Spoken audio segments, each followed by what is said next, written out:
Can you get fired for posting on social media? Well, stick around because in this video, I'm going to walk through a few scenarios where it actually did happen. And one in particular is pretty shocking.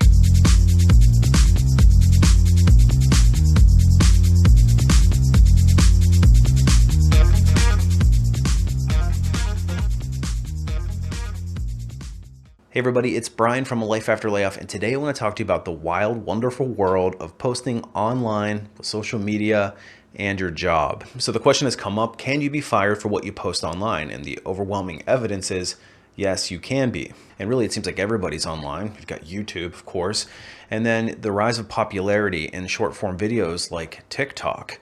And TikTok has been the Wild West for a long period of time. And unfortunately, some people are learning the hard way that there is some consequences to what you publish online. And this could be what you publish on LinkedIn. It could be what you publish on Facebook. It could even be stuff that you published years ago and you totally forgot about. An employer, when they're checking references, or maybe an overly curious hiring manager may go back and look at your socials to see what kinds of things you're talking about so that they can get a better idea of your character. And if you don't think that happens, you have to think again, because there are some hiring managers and HR departments who do that. So if you're in an active job search, you might want to think twice about what you've put online and maybe go back through your old posts and delete anything that might not show you in the best possible light. And I know that there's going to be some people out there that will say it's not fair, we should be able to have a right to privacy, etc. And the reality is, you're right, it's not fair. Employers will pry into your personal life and they will make assessments on you based on it. The only way I found to get around this is to act like the CEO of your career and be your own boss. In this video, I'm going to share with you 3 real-life examples of people who got fired for the content that they put online. But before we get too far into it, if you're interested in learning more about how to act like the CEO of your own career, I actually have created a free newsletter that you should sign up for, and I will leave a link in it in this video description. I'm going to be providing you weekly recruiting insights and step-by-step tips on how to act like the CEO of your own career. And I'll also be sharing my thoughts on developments in the labor market and also some exclusive discounts that only newsletter subscribers will be able to take advantage of. Head over to my website and join my free newsletter today. So let's get into some of these examples. And I'll actually share one of my own first. Somebody actually asked me, has your employer ever given you grief for what you post online? Because as you know, if you follow me on LinkedIn in particular, you know that I'm very passionate about candidate experience and employers treating people less than ideally in the interviewing process.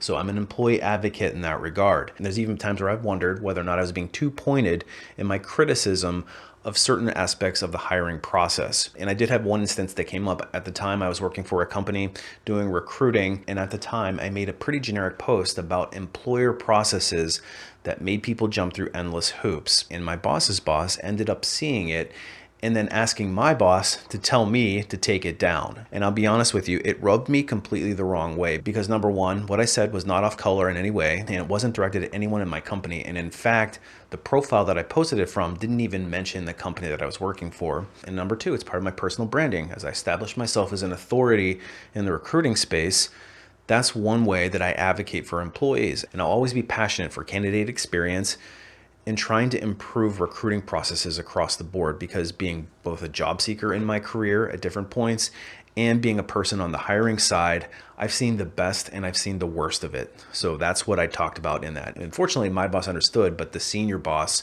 was having heartburn about it. But fortunately, she ended up leaving the organization shortly thereafter. But nonetheless, you should be very careful about what you post online, because employers can take exception to it. And in certain cases, you can actually lose your job because of it. So let's jump into a few examples. I'll give you my color commentary as we go along. All right, first up, we have a person who got fired because of something that they posted at work on their TikTok account. So let's take a look at this one.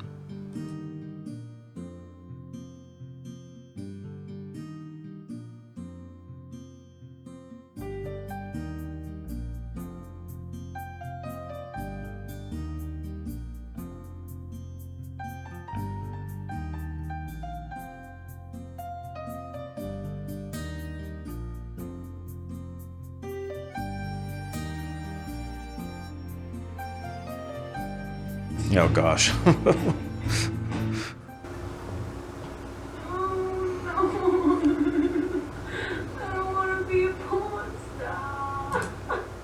So this one's pretty self-explanatory. She got fired for making TikToks during her workday. And the TikTok that she actually made that got her fired was deleted based on some comments that she left. But what we're finding out here is basically that employers don't like when people create content on the clock and include people all around them in their TikToks. If you're on TikTok, YouTube Shorts, or even Instagram, there is a big following for corporate humor where people make fun of their jobs, they make fun of their bosses, and they roll their eyes and basically say that they don't do any work and instead they're making these TikToks. But the funny thing is in their profile, they'll put a little disclaimer that says, this doesn't reflect my feelings on my current employer. And I'm thinking to myself, the day that your employer finds out that you're publishing all of this content, making fun of the boss, making fun of coworkers, basically saying that you don't do work and that you wiggle your mouse when people are walking by to look busy, and at some point that's going to catch up to you. They are going to notice, especially when your videos are getting 100, 200, 300,000 views and you're starting to get more and more followers. And at some point you need to decide which one's more important to you, because it's probably going to come to a head. Fortunately, this person found out the hard way that it came to a head, and the employer took exception to her creating content using her work as the backdrop. So if you're going to do content, at the very minimum, don't do it in the corporate office. I would certainly try to do it at night and in your own home or somewhere outside of the workplace, and preferably about a topic that is not work related and doesn't show you in a bad light. Because you could be like this next girl who was fired from her job for posting a video, and let's hear her explanation. So, I got fired. Yeah, my big 6-figure remote tech job. Yeah, they canned me. And you guessed it, it was because of a TikTok. Yeah, last month I took a very quick video. I had forgotten to put my mug underneath my Keurig one morning, and so my coffee spilled all over the place. And I took a quick little snippet of the coffee everywhere. I turned it around my face. I said, fuck. I hit stop recording and I uploaded. And I did not use my big giant brain to think about the fact that in the background of that video, you could hear my chief product officer talking. Because I was in a meeting. Yep. It was about 4:30 in the morning. I was in my weekly team stand-up meeting. They were having a conversation that had absolutely nothing to do with me, so I went off camera, took the 20-second video, and hit upload, and I did not think anything of it until the next day when I got called into a meeting with HR and my chief product officer, and they said, hey, somebody sent us this video, and we are immediately dismissing you from the company for gross negligence.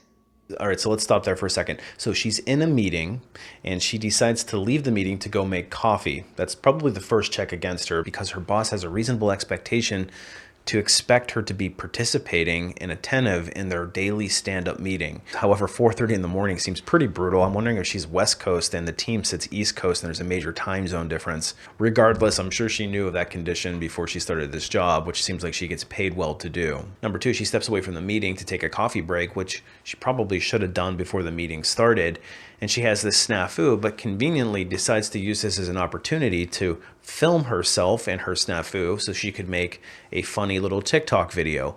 Again, all on company time, while a meeting that she should be actively participating with her 6-figure job is going on behind her. And that's the thing that these content creators have to start thinking is, what's the perception of somebody, especially in her case where other people on the team evidently knew she was on TikTok or were following her, and they happened to notice that she made these videos while they're in their stand-up meeting. And of course, I made a video about how coworkers are not your friends. Somebody on the team ratted her out to the boss and said, hey, are you aware that she's making these videos? So now you have a boss who knows that you make these videos during work hours, you're not attentive, and you're spending more time on your social media than you are actually your job. And let's face it, that's a really bad look. And to make matters worse, while she's making this coffee video, she's recording the people on the call, in particular her boss, who is likely going through some sort of corporate agenda that is probably proprietary and not necessarily meant to be seen by the outside world. So if you're going to post like this, I would certainly not recommend that you do it on company time, especially during a meeting that your boss is actively participating in. And this one's mind-blowing to me, that you would risk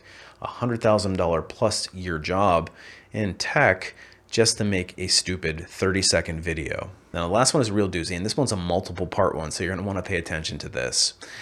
So this TikToker, who goes by the screen name mons.vi, has a series of TikToks where he has shown himself to be basically out and about in the world. So talks about quitting cigarettes. He talks about eating a lot of street food. And of course, there's this one.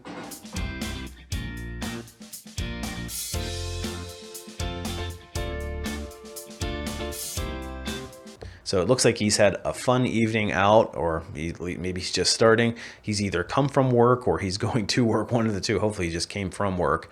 But he's certainly enjoying himself with, I don't know, what, a bottle of maybe Jack Daniels or something, and a Coke, and taking this swig. Don't know. But he evidently is a banker by trade. So he's in finance on some level. And if you look at a lot of his TikToks, it looks like he has either come from work or going to work, one of the two. So he's got a banking job. And so he makes this one video in particular that caught my eye. I just got a $200,000 raise from my boss. And the reason I'm telling you guys this is not to flex. It's to let you know that I'm thankful for the money and I appreciate it. But I don't feel anything. So if he's got a $200,000 raise, I wonder what his base was. So he's making a serious income. When I see that money hit my bank account, I'm 43. I'm at a certain point in life where I look back at when I was younger, and I had a band with a few friends, and my mother wanted me to go to business school, so I decided to go to business school instead of going after music. I wish I would have gone after my dreams. So if you're a teenager, you're in your early 20s, go after your passions now, because safety and security and money later on in life, you can't get back your dreams. So imagine if you're the boss who just gave somebody a $200,000 a year raise, and you see them on TikTok boozing, probably coming right out of work, or going to work, one of the two, and then saying that he is not at all passionate about the job that he's doing. He wishes that he had still played in a band, and he just got a $200,000 raise, and it doesn't do anything for him. So you've clearly got a motivation issue. I wonder if I was the boss and I saw this, what I would think. The very next video, he has this. He says, my boss at the bank I work at found that I have a TikTok page and said he will fire me if I don't delete it. So it was literally the next day after he got this big raise. He makes his TikTok video about it. And then, of course, his boss finds out about it and is clearly not pleased at all about it. So what does he do? He continues to talk about how he is not very happy about his life. He talks about if he's fired, then he'll have more time to play Fortnite and Roblox. And then he gets fired. So you're firing me over because because I'm on TikTok, or I don't understand. I don't see why you would want to represent yourself the way you have been online, and you certainly will not be representing our company with your behavior online. Okay, so that's it. So so it's over. I'm done. Yeah. Unfortunately, we're gonna be processing your. You know what, Marty? We've known each other for 7 years now. You've always had it out for me. So you know what? F you, the bank. Yeah. Classy, Yes. classy. Yeah. F you guys, and I'm gonna start my own f***ing bank, and I'm gonna run you out of f***ing business. So thanks for nothing. Best of luck. Best of luck. Thanks for nothing. I hope.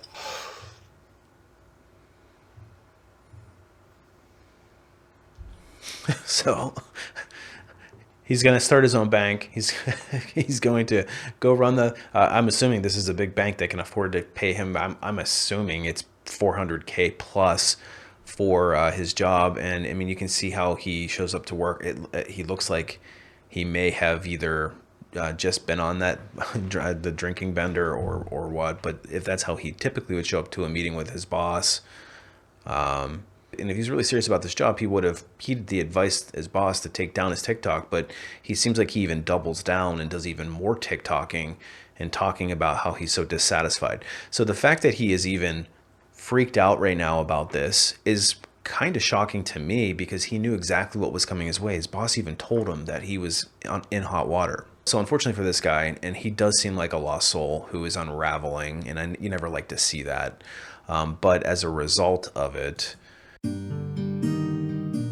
his wife files for divorce because he lost his job.